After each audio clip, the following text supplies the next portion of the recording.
Seja muito bem-vindo ao Mundo do Saber, o seu espaço de reflexão, conhecimento bíblico, sem manipulação, sem rodeio e sem pressão religiosa. O lugar onde a fé encontra o entendimento.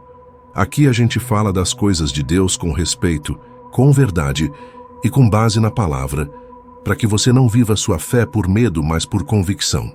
E no vídeo de hoje, eu quero te fazer um convite sincero. Fica comigo até o final, porque a gente vai conversar sobre um assunto que por muito tempo foi usado para colocar medo em muita gente. Talvez você mesmo já tenha ouvido que, se não der o dízimo, sua vida vai travar, sua casa vai sofrer, sua bênção vai ser retida. Mas, e se eu te dissesse que a Bíblia não ensina isso? Que tem muito mais por trás dessa história e que você merece saber a verdade? Assistindo esse vídeo, você vai ganhar liberdade. Vai entender, de uma vez por todas, o que a palavra realmente diz sobre o dízimo, o que é bênção, o que é manipulação e como isso foi distorcido ao longo dos séculos.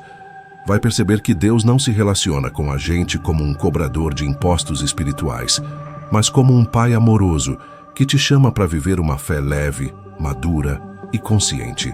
Agora, se você sair antes do final ou deixar de assistir, corre o risco de continuar carregando culpas que nunca foram suas, de seguir preso a medos que não vieram de Deus. E eu não quero isso para você. Por isso, fica aqui comigo. Garanto que, ao final desse vídeo, você vai enxergar esse assunto com outros olhos. E mais, vai ter argumentos sólidos para nunca mais aceitar qualquer discurso que use a fé para te pressionar. Se prepara, porque o que eu vou te contar hoje pode mudar a sua maneira de viver a sua fé daqui para frente. Você já parou para pensar no quanto a fé das pessoas, em muitos momentos, acaba sendo construída em cima de medo e culpa? Se você, como eu, já frequentou algum tipo de igreja, deve ter ouvido pelo menos uma vez aquele sermão dizendo que quem não entrega o dízimo fielmente está debaixo de maldição. E não basta só entregar, tem que ser 10%, certinho, senão as portas do céu se fecham e a vida financeira desanda. Eu conheço histórias de gente que se sentiu tão pressionada, tão assustada, que mesmo passando necessidade em casa, deixou de comprar um remédio ou colocar comida na mesa para não roubar a Deus, como diziam. Isso mexe e muito com a cabeça e com o coração das pessoas. Mas a grande pergunta que fica é: será que é isso mesmo que Deus quer? Será que o Criador do Universo, o Deus que é amor, que nos deu a vida, a salvação e tudo o que temos, está mesmo lá no céu esperando um depósito todo mês para liberar bênçãos ou livrar a gente de uma maldição? Hoje eu quero te convidar para a gente conversar sobre isso com calma, sem acusações, sem rodeios, só a palavra de Deus. Vamos buscar juntos na Bíblia o que ela realmente ensina sobre o dízimo e tentar separar o que é ensino bíblico do que virou tradição religiosa ou até mesmo manipulação com o tempo. Porque se tem uma coisa que eu acredito, é que fé de verdade liberta, ela não aprisiona. E se em algum momento a sua fé foi usada como ferramenta de medo, esse vídeo é para você. Para a gente entender de onde surgiu essa história de dízimo, a primeira coisa que precisamos fazer é voltar lá para os tempos de Abraão, bem antes de existir qualquer igreja, qualquer templo, qualquer pastor ou sacerdote como conhecemos hoje.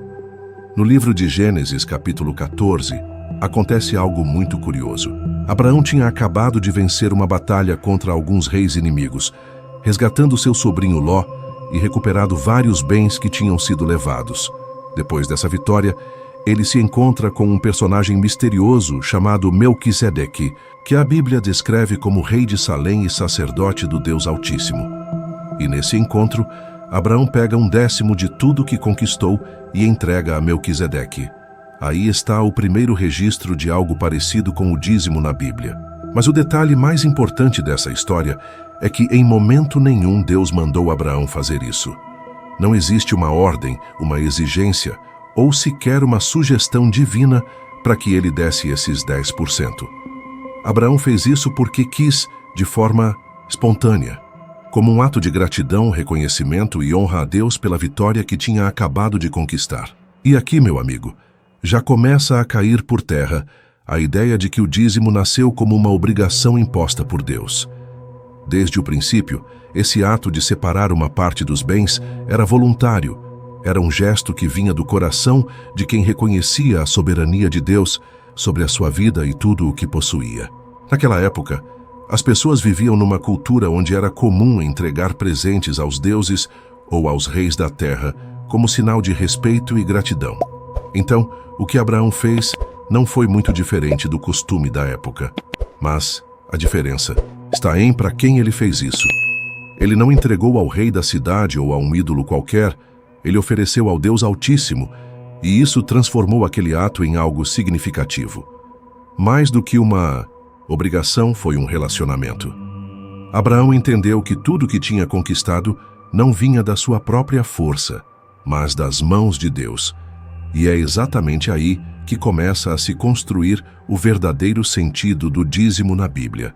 Não como um valor fixo, não como uma obrigação para garantir bênçãos ou fugir de maldições, mas como uma atitude de coração, nascida da gratidão e do reconhecimento de quem Deus é e do que Ele faz em nossas vidas. A história do dízimo, no entanto, não para por aí.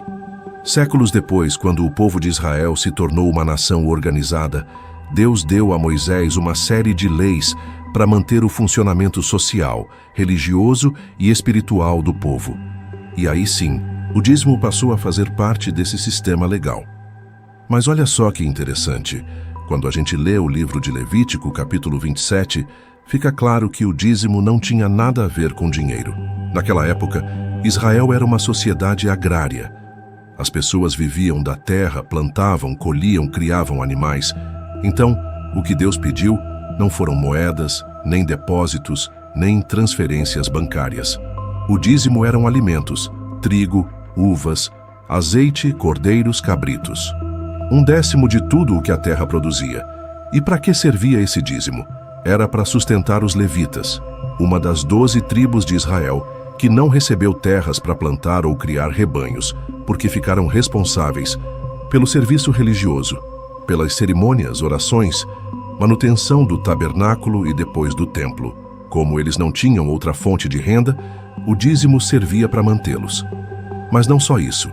Deuteronômio 14 explica que, a cada 3 anos, parte desse dízimo também era destinado aos órfãos, viúvas e estrangeiros, gente que não tinha como se sustentar e que, sem esse cuidado, ficaria desamparada.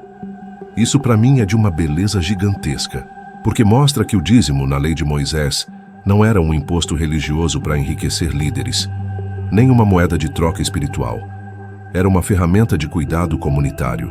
Era sobre sustentar quem servia ao povo e quem mais precisava. Era fé colocada em prática, preocupação com o outro, generosidade que nasce da consciência de que nada daquilo que temos é só nosso, mas vem de Deus e deve alcançar quem está ao nosso lado. E mais uma vez, não era dado por medo, mas por entendimento de que faz parte de viver em comunhão com Deus e com a comunidade cuidar dos necessitados. Era um ato de aliança, não de barganha. Se a gente consegue entender isso, já começa a enxergar que o dízimo bíblico original está muito longe do que muitas igrejas modernas pregam hoje.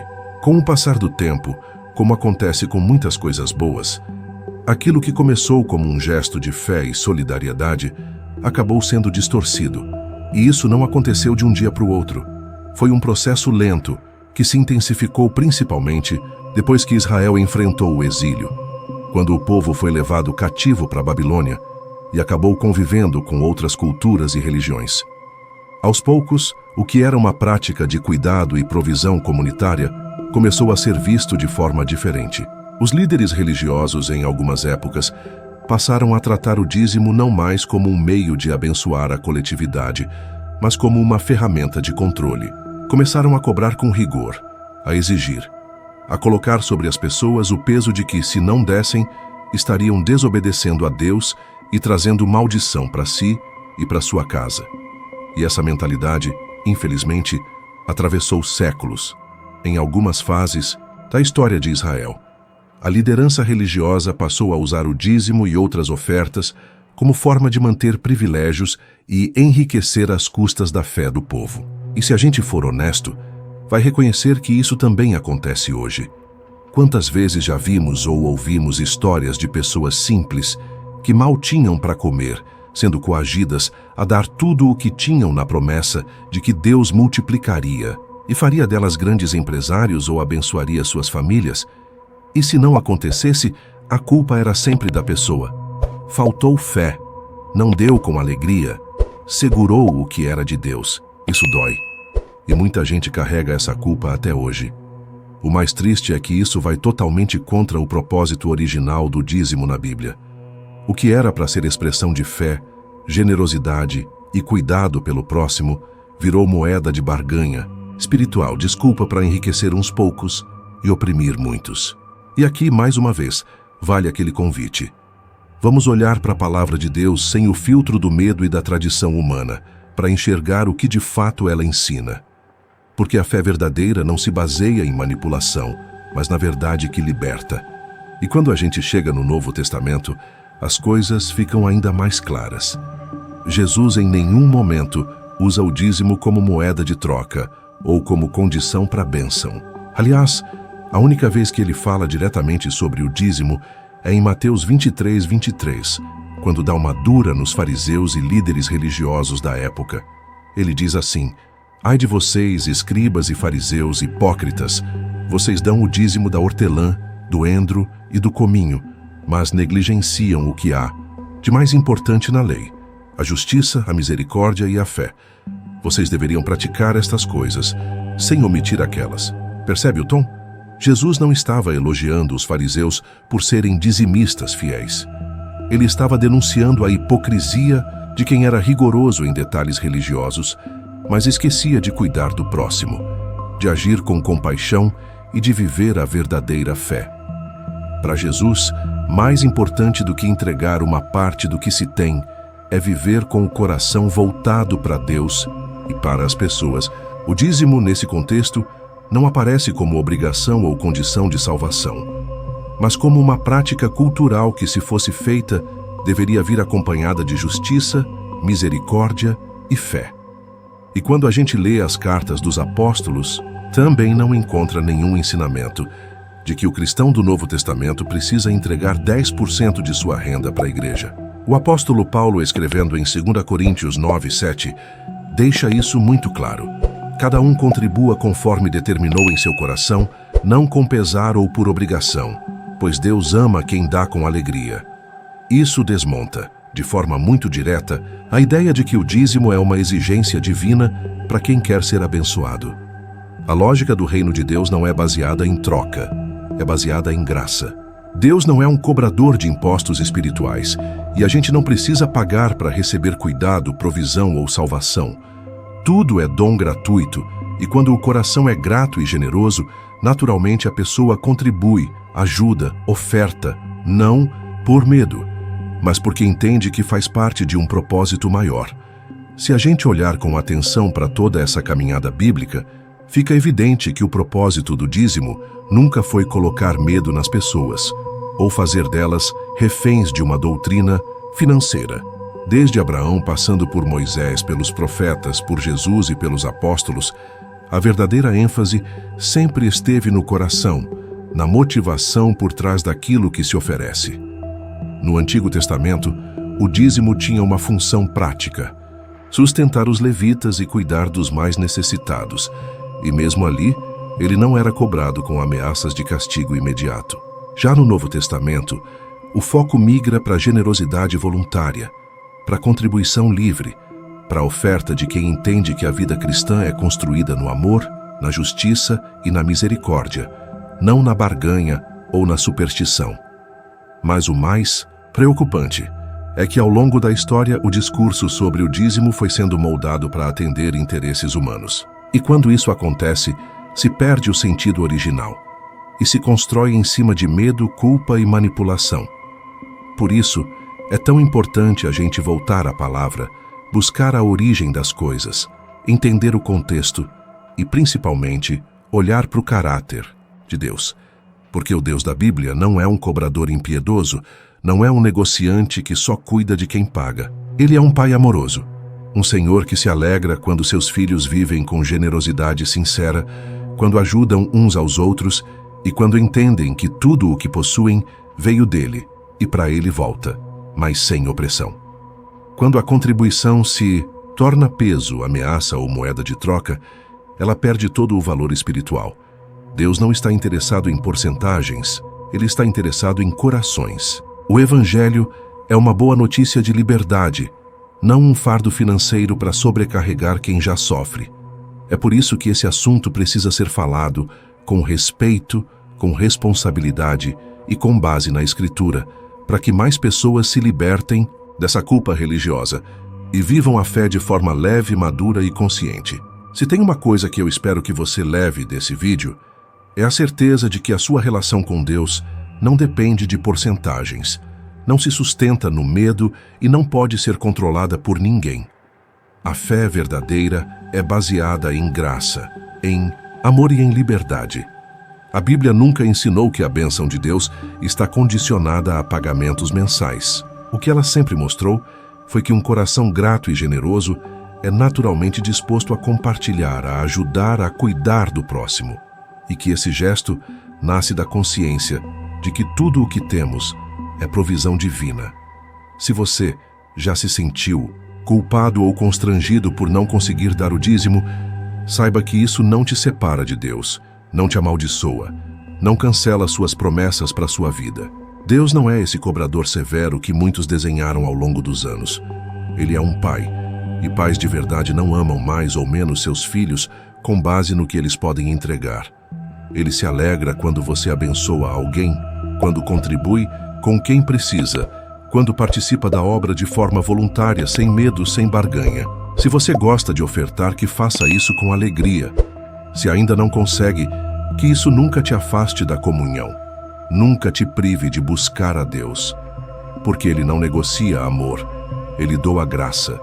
E se a gente conseguir juntos reconstruir essa visão, muita gente vai deixar de carregar o peso de doutrinas distorcidas e passar a viver uma fé mais leve, mais verdadeira e mais próxima do que a Bíblia realmente ensina. Se essa mensagem fez sentido para você, compartilha com alguém que precisa ouvir. Isso. Tem muita gente sofrendo em silêncio, achando que está fora da graça porque não consegue dar 10% do salário. Vamos mudar essa realidade, levar luz onde colocaram medo e fazer com que o Evangelho volte a ser boa notícia e não instrumento de cobrança. Que Deus te abençoe e te conduza nesse caminho de maturidade e liberdade espiritual. E lembre-se, aqui no canal Mundo do Saber é o lugar onde a fé encontra o entendimento. Até a próxima!